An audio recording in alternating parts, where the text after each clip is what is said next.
Hello and welcome back. Today I'm doing something new on the channel. I'm doing what I believe is my first top 5 video. And it's basically my top 5 knives that I've been digging here in 2023 so far. So on a recent video of mine, one of my longtime subscribers, Mr. CNY Knife Nut, he brought up like, hey, let's see what you've been rocking lately. So this is what I've been rocking lately. Yeah, and by the way, all these knives are mine. I'm just a knife nerd like you that occasionally clamps a phone to his table and talks to it.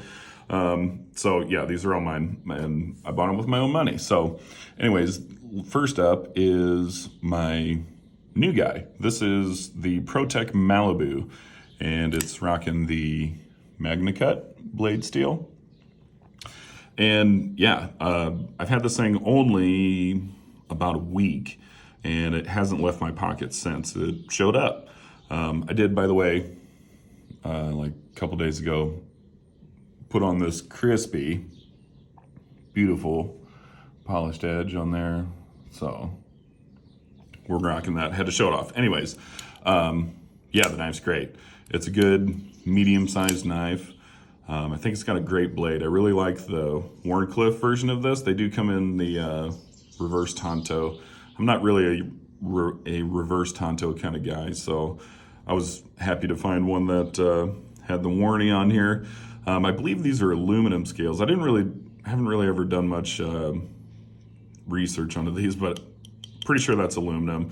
But this is my first button lock knife, and as you can see, the action is exceptional. It's great. I did put a little bit of 10 weight nano oil in here. It came really dry from the factory, but yeah, it's super nice. Clip's nice too. Nice deep carry, goes all the way up. The screws are recessed back in there so it doesn't, jam your pants up in any way, shape, or form. Yeah, I don't know. It's just a really, really nice knife. It carries super well, and I can't stop flicking it. So yeah, that's what I've been rocking lately. It's the new guy, the Malibu. Next is my Benchmade Bugout. This is the M390, and these are aluminum scales, the milled aluminum. How cool is that? That's what, honestly, the scales is what got me on this knife. I think they're so cool. Yeah, I just think it looks great. So anyways, that's what got me. Well, and I guess I always just kind of wanted to bug out, but yeah, this is M390 coated blade. You got some red accents in here. The liners and everything is black, so it really kind of gives it a nice contrast. I like this knife not a lot. It's really thin. I'm not saying anything that hasn't ever been said about the Benchmade Bugout before. It's a great pocket knife. Nice medium size, kind of like, yeah, probably pretty close to that. Yeah. So great action too. I'm pulling my hand back. I was doing this the other day, and I was playing with a knife, and I cut my finger real bad. I was like right here, and I went like that and sliced my finger. Anyways, yeah, just a super great knife. Like this knife, just to show you how much I like it, when I always rotate knives just because I'm a nerd like that and have a bunch of knives. But once this dude goes into my pocket, like, it doesn't leave for like 6 weeks. So yeah, that's longer than most knives that I have. And yeah, so that just shows, I just dig it. It's a good jack of all trades, look sharp while you're doing it kind of knife. This dude I've had for quite a while. I picked this up. This is the ZT 308, and it's ridiculous how big it is. It's just huge. It's heavy, it's chunky, it's thick, it carries kind of shallow, like you got this much knife hanging out of your pocket when you're rocking this dude. But yeah, you even have to take it apart with a freaking wrench. Like, everything here is Torx bits, but to get the pivot out, I think it's a 1/2 inch wrench. Like, this thing's beefy. And listen, yeah. So I don't know. It's just a super cool knife. It's huge. I don't know. Like, look at this.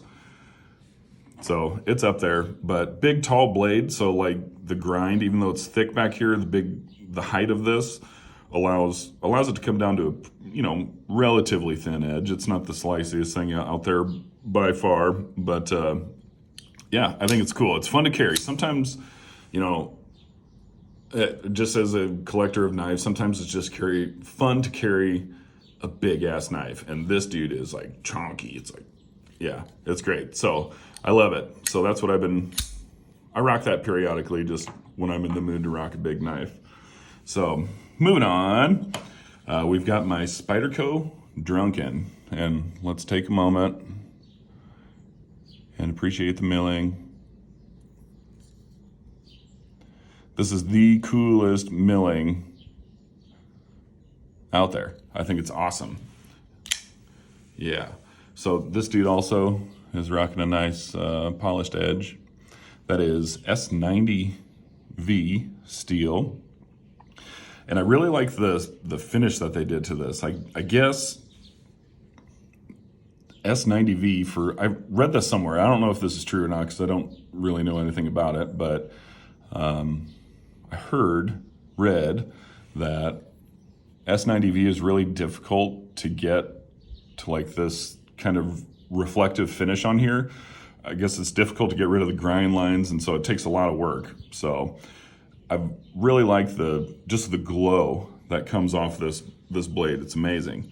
It's got super cool shape, real unique for me. I think this is the only sheep's foot blade that I have. This is a Tai Chung knife, by the way, and it's a Dmitry Sinkovich design. So, it kind of looks like a lot of his knives with this humpback right here. One thing that people that I've seen do reviews on this knife complain about is the clip, and your pants get stuck right here on the relief cut. I get it always snags right here, but it takes like an extra half a second for you to just go boop and push it right back in. So I don't really view that as a big deal. I think it's an attractive clip. It's cool. It's, I don't have another clip shape like that, and in this super nice blue color. Like, look at that. This is just an awesome knife. It's real lightweight. It's thin.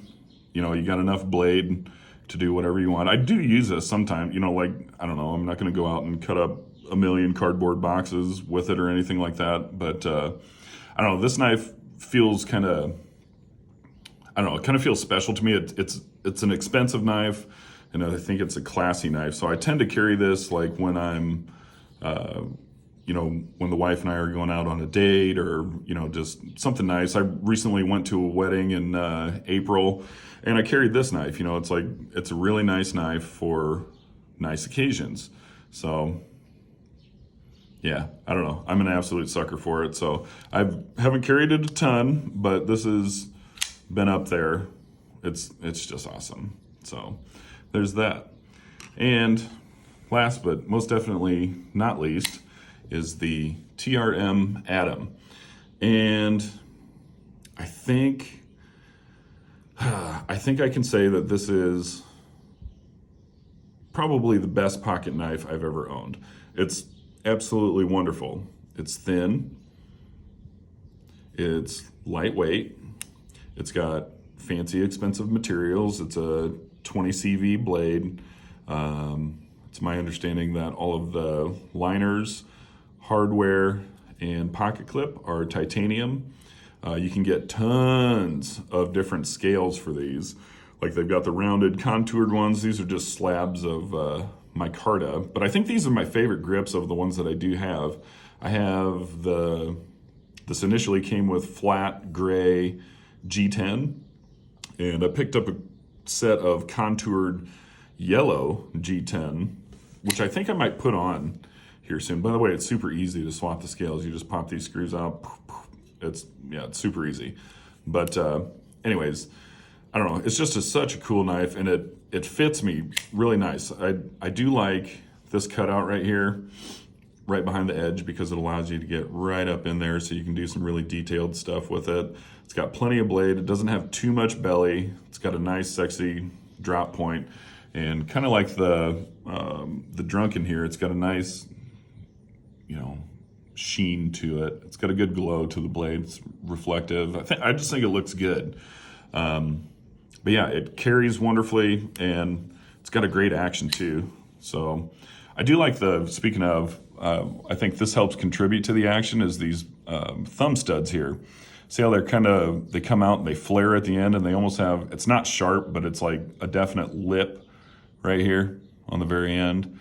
And that really allows your thumb fat to get right in there and flick it. It's such a, I don't know, it's very satisfying, very, very satisfying. I guess that's what could sum up this knife the most, the one word that could.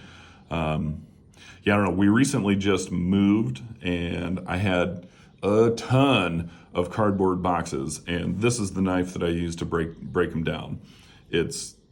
I had a really nice edge that I put on it. I didn't polish it or do anything crazy with it, but it was super keen edge. So like I said, this is like really thin blade stock. It's somewhat of a tall blade, and it comes down to a super fine edge. So when I put my own edge on top of really good knife geometry like this, blade geometry that is, this thing just glides right through cardboard. It's a monster, and the blade's made out of 20 CV, so it's excellent blade steel, and it just lasts. I guess really the only thing that I can say that sucks about this knife is that it is so hard to find. Basically, I went online about 2 weeks ago. I was just curious. I was looking at another knife, and it was kind of similar to this, and I was like, I wonder if these are a little bit more available. And basically the only place that I could see that you could find and purchase right now an Atom is by the Sharks on eBay, the dudes that are charging $300, $350 for a $200 knife. Well, actually, I don't think that they're $200 anymore. I think they're more like $225, or I don't know if they're $250 or not. But anyways, they're made in America. Great knife. Kind of sucks because you can't get a hold of one except for from the just savages on eBay. But yeah, this knife is my favorite knife.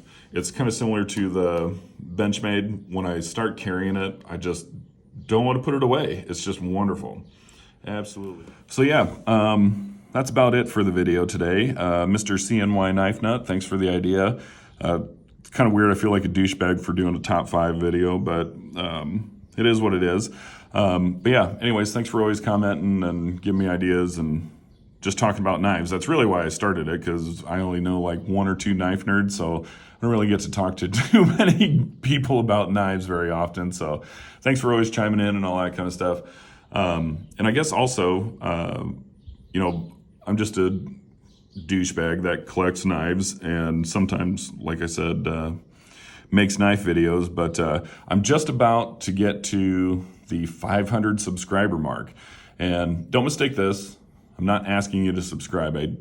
I despise that. All these channels about everything out there, no matter what channel it is, they're always, like, comment, subscribe, and don't forget to check out our Patreon and blah, blah, blah, blah, blah. I'm not that dude. Never have been, never will be. But anyways, I had very low expectations for the channel when I started. And so to see, what I still consider to be a very tiny channel get to almost to, it's kind of a landmark, number for me. 500 is way more than what I expected. So if you've subscribed and been watching, whether it's for knife stuff or shaving stuff or whatever, I appreciate it. I think it's super cool. And yeah, I'm just going to be keeping on making dumb knife and shaving videos. So anyways, you guys have a good rest of your day. I'll see you next time. Bye.